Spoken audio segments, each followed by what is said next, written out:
Let's learn 10 more advanced English words that native speakers of English use regularly and that you should too.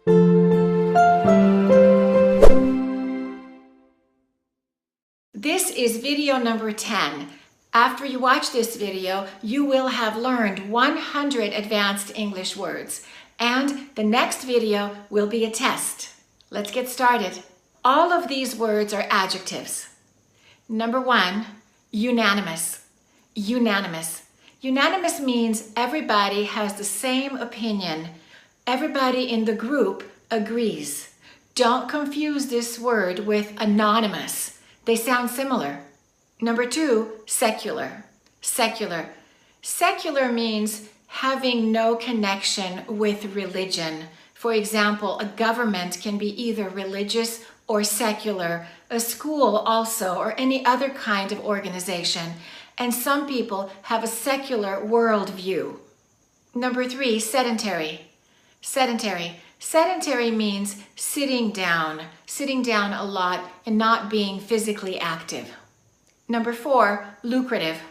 Lucrative is related to making a profit, making money. So something lucrative is profitable. Number 5, harsh.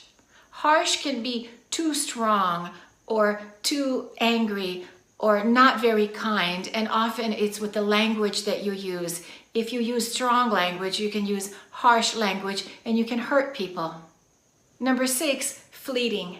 Fleeting is something that lasts only a very short time and it passes quickly. Number 7, stagnant. Stagnant is something that doesn't move. It stays in the same place. For example, in a river, the water is flowing. It's not stagnant. But also you can have stagnant water. You can also say the economy is stagnant when it's not growing, or you can be stagnant in your life, in your career, for example. Number 8, soul. Soul means only one of a kind. There is no other. And also maybe you know the word solo. For example, a solo performance is when a singer sings by himself. Number 9, idle. Idle means not working, and it also can mean lazy and not doing anything. But for example, a machine that's not being used can be idle as well. And number 10, delinquent. Delinquent has 2 meanings. The first meaning is if you break the law, but usually it's a small crime. It's nothing too serious, and often it's used for young people who are under 18. When they do something, they are delinquent. And the second meaning of the word delinquent is when you don't do something on the time that you're supposed to do it. It's overdue. For example, if you're supposed to make a payment and you don't make it on time, your payment is delinquent. It's very important for you to be able to use these words naturally in a sentence. So now we will do that. Let's practice these words. Pay attention to adjectives and nouns compared to compound nouns. Remember, when we have an adjective and a noun, we stress the noun more, but when we have 2 nouns together, we stress the first word more. Listen to me as I say these words, and of course, pay attention to how I connect these words together. Listen and repeat. Number 1, the jury's decision was unanimous that he was guilty of murder. And here we have 2 different thought groups. So if you notice, I paused a little bit after the word unanimous. But remember, if you're speaking more quickly, you don't need to pause between thought groups. It depends on your speaking style and your personal choices at that moment. And let's connect was unanimous. And instead of saying that he, let's say that he was. And let's link guilty of murder. Listen again. The jury's decision was unanimous that he was guilty of murder. Number 2, he went to a religious primary school, but a secular high school. And primary school and high school are both compound nouns because they are 2 words that represent one meaning. So that means we stress the first word, primary school, high school.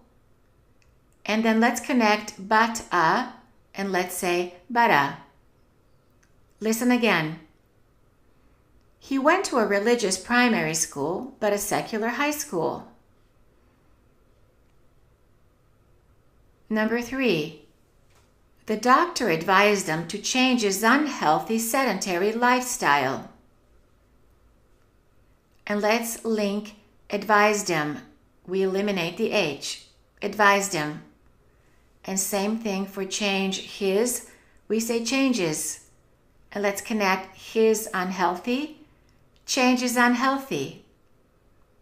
And lifestyle is also a compound noun, so we stress the first word, lifestyle. Listen again.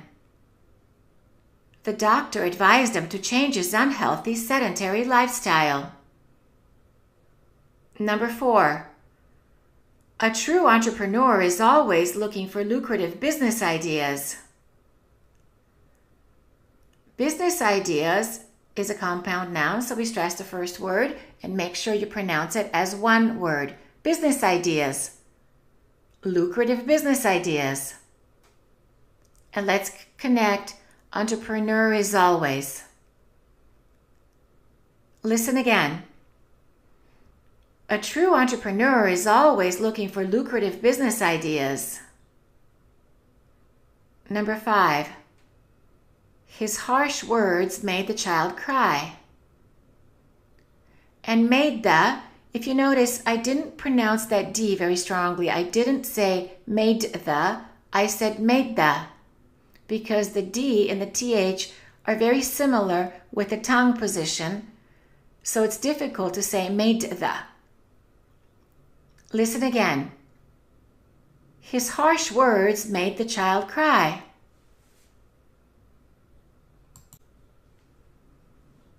Number 6.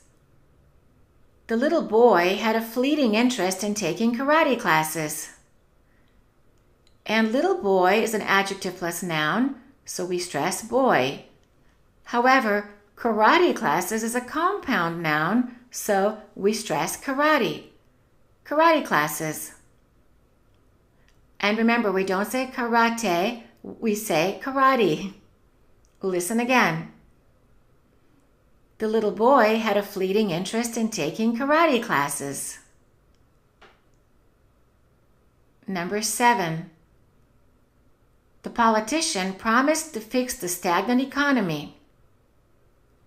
Promise to, that D and the T sound very similar, so it's difficult to pronounce the D strongly. So sometimes when we have that situation, it sounds like we're using the present tense. It sounds like we're saying promise to. Promise to, very similar. And then stagnant economy. That T can be eliminated because it's between an N and a vowel, so it sounds like this. Stagnant economy. That's difficult to say. Listen again. The politician promised to fix the stagnant economy. Number 8. The sole purpose of my trip is to see my grandparents.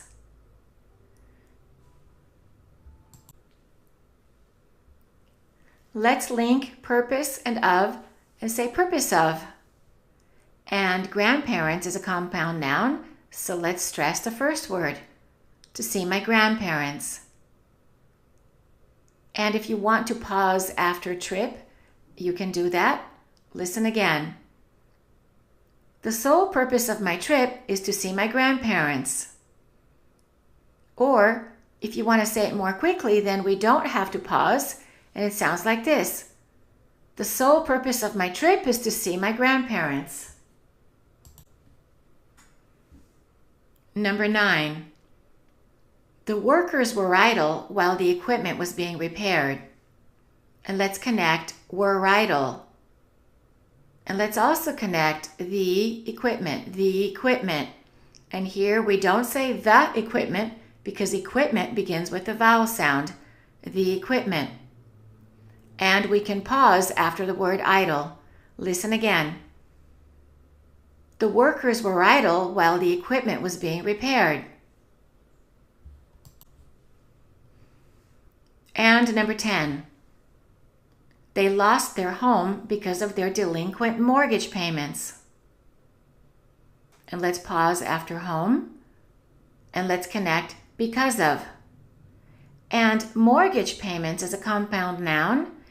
And if you don't know the meaning of that, that means the money that you pay each month to the bank because you borrowed money to buy the home. If you have an apartment, you pay rent. And if you own your home, sometimes you pay mortgage payments. And pay attention, that T is silent. We don't say mortgage. Listen again. They lost their home because of their delinquent mortgage payments.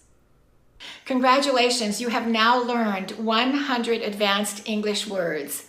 And my challenge to you is to pass the vocabulary test and to get 100% correct. So that means that maybe you need to go back and watch the videos again or create a list and see how these words are used in different situations so that you can remember them. And of course, make your own sentences and say them out loud. Keep practicing. The test is coming soon.